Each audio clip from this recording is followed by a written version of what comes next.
Welcome to Hope for Everybody, a channel that exists to highlight people and places that are all about providing hope to people in need. Check out today's episode. Hello, everybody. Welcome to Hope for Everybody. I'm Chasen, and today we have a special guest, Carlos, who's going to be on the show, and we're going to hear about your story. And so this whole show is just about sharing hope with everybody, and one of the best ways to do that is through stories. And so that's why I'm excited to have you on here. So can you go ahead and just tell me a little bit about yourself, Carlos? I'm Carlos Garcia. I'm 19 years old. My friends and family call me CJ. I was born in McAllen, Texas. Grew up in Alamo, Texas. I'm really into cars. I like cars. My main thing. What kind of cars? I like Chevy, single cabs, trucks, really drop trucks. You like drop trucks? Yeah, drop Nice. trucks. And sports cars. More of a Mustang, not Camaro though. When it comes to two doors. Interesting. Tell me about where were you born and raised, and tell me a little bit about your childhood. My childhood, it was good. I lived with my grandparents, my grandma and my grandfather. Mm-hmm. They tried to provide everything they could for me, try to give me everything I needed, which they did a really good job in doing. But I ended up going my own way and doing my own thing. Yeah. Tell me a little bit about, what was your first experience with, the law and prison and all that kind of stuff? I first got locked up when I was 14 years old for I stabbed a man 7 times. Thankfully, he didn't die, but I ended up getting locked up the next day. I did a year. I did a year for that, and when I got out, I just started doing the same thing, messing up. I wasn't out for too long, though, till I ended up getting locked up for my most recent time. I ended up... How did it feel, like going from not having been in prison to going in prison? Was that a scary thing, or how did it feel going through that process? I was in the juvenile system, so, it isn't as bad, but it's... I don't want to say scary, but it's just more the fear of not knowing what your family's doing on the outside or the outside world. Yeah. That's where the fear comes from. Because in there is, I don't want to say it's bad or good because it sucked, but I don't know. It was a little scary, but for the most part, What was the hardest part for you? Like, what was the hardest thing for you during that time? my family. Just missing family? Yeah, missing my family. Not knowing, because my grandparents are old, so not knowing if they were still gonna be around by the time I got out. So yeah, that was the hardest part. My family, just missing them. Them having to struggle to go see me. Yeah. The drives, their road and stuff. And how long were you in there before you got out? For that time, I did a year. A year? Just a year. So what happened when you got out? Like, what you were released, then what happened? I was released on probation, 2 years probation, and my first day out, I just went back to the same things. Nothing major, but I violated my first day out. I didn't get in trouble because my PO didn't know, but I was just running the streets again. I didn't take that punishment, I guess, as an eye opener. Mm-hmm. I just thought of it as a slap on the wrist, because, like I said, it was only a year. Mm-hmm. But I went back. I stopped going to school because I just never been the school type. It's just hard to get into it when I could have been doing more things. Yeah. Not healthy things or wise things, but other things. But I slowly started getting into more aggressive actions, with my friends, or just doing dumb things I really shouldn't have been doing. Mm-hmm. So I was out for 3 months when I ended up taking someone's life. I was 15 days into my 16th birthday. I ended up going to someone's house and breaking in and killing the guy. But I ended up getting locked up 5 days after that. And as I was sitting in the juvenile, I was really shocked because I don't know. I thought I was never gonna see that again. But after a month, I was released on I was released to fight my case in the free. Mm-hmm. So I got released that time, and I try to do things right. You know, I got a job. I was doing everything I was supposed to do, but once again, slowly I started to fall back in to my ways. But I really started to fall back in because I was working and I got a call from my friend. I couldn't answer because I was at work. Mm-hmm. So I told him I was going to call him back. So I woke up the next morning and I found out that he passed away. He overdosed.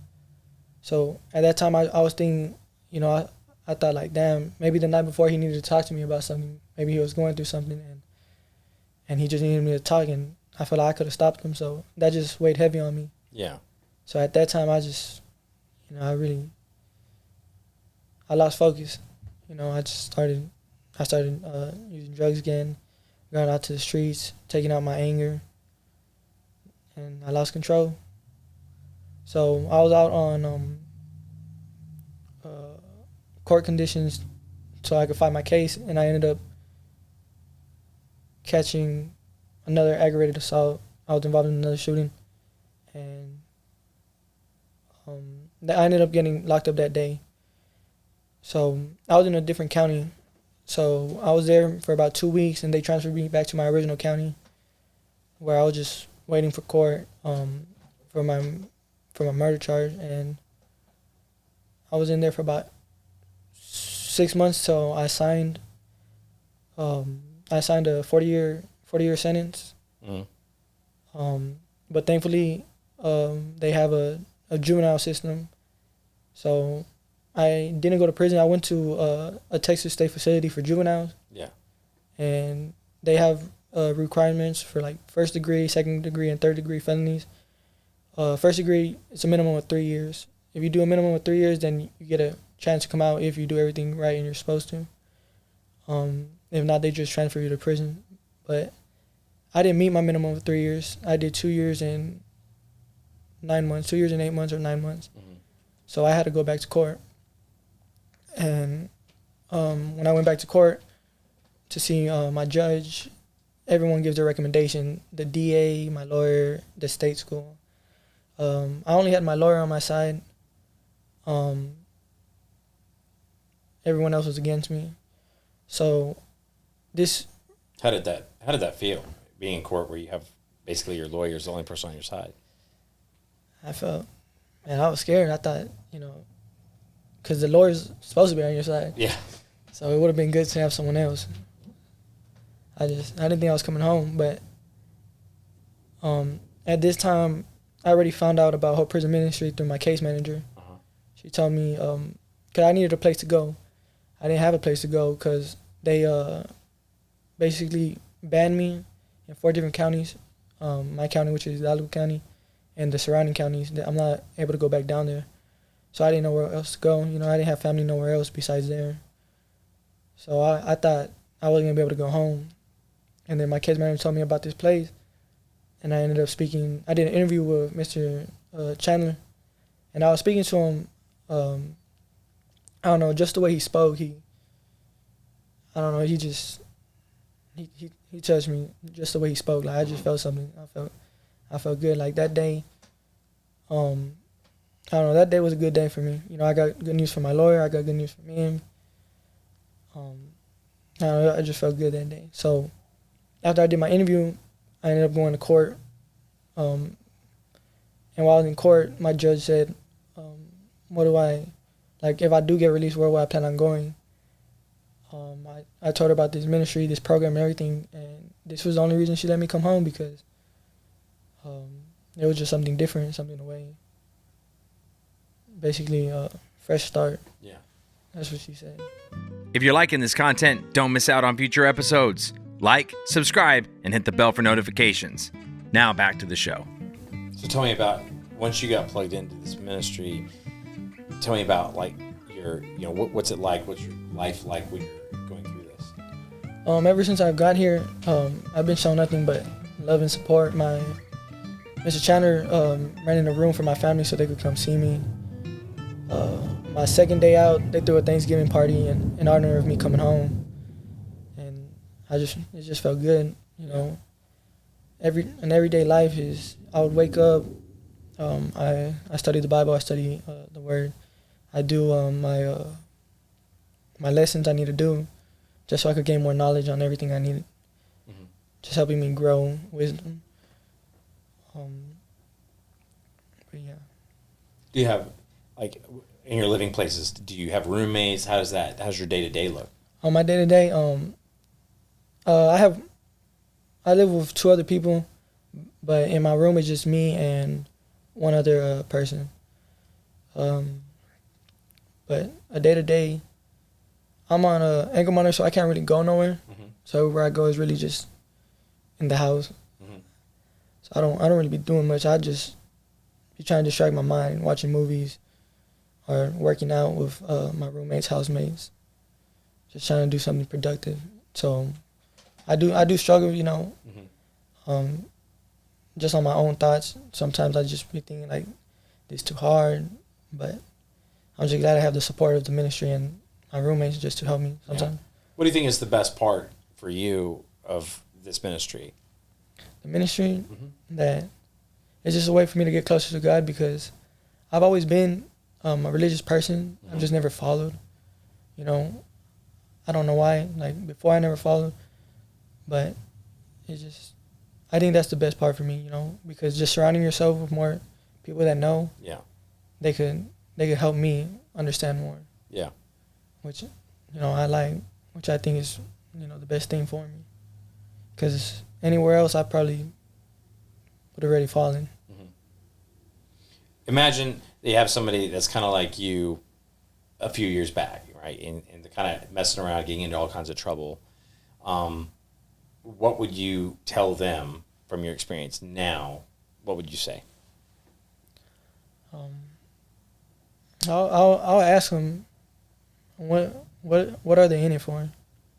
Like, what is the purpose of their doing this? Is it for fun, to think it's cool, money? Because I'll tell them there's other ways to do things. That's one thing I also realized being here. I used to do things for fun that were just wrong, but now here, I realize there's other ways I can have fun without breaking the law or without doing anything dumb.